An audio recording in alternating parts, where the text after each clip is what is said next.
Religião. Religião separa pessoas, cria atritos e divide lares e casais. Ela é a criação satânica mais nefasta da face da terra. A religião católica, a evangélica, a espírita e qualquer outra transforma sua fé em território privado.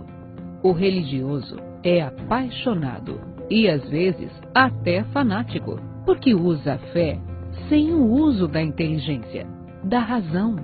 O encosto que possui os fanáticos torcedores de um clube é o mesmo que conduz o fanático religioso. A história registra que as maiores guerras da história da humanidade tinham como pano de fundo a religião. Seria essa a vontade de Deus para os humanos?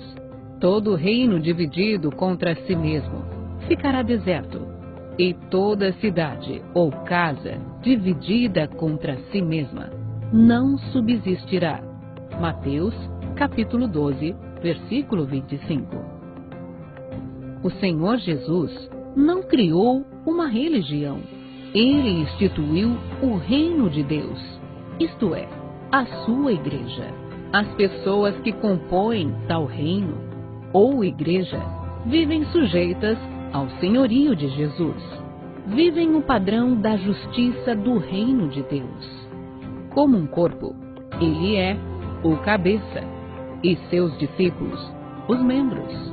Esse corpo possui um só Espírito, o Espírito Santo, um só coração, um novo coração, uma só mente, a mente de Cristo, um só pensamento, o pensamento da Palavra de Deus, uma só fé, a fé sobrenatural, um só caráter, o caráter de Deus, uma só direção, a direção do Espírito de Jesus.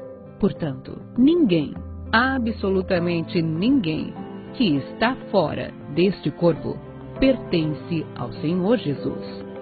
Não adianta confessá-lo como Senhor e não obedecê-lo, invocá-lo e não ouvi-lo, frequentar uma instituição chamada de igreja e não comportar-se como diz a Bíblia, para fazer parte dele ou do seu corpo, só nascendo da água e do Espírito Santo. Ser cristão é ser possuído e dirigido pelo Espírito de Cristo. Vós, porém, não estáis na carne, mas no Espírito, se de fato o Espírito de Deus habita em vós. E se alguém não tem o Espírito de Cristo, esse tal não é dele. Romanos, capítulo 8, versículo 9.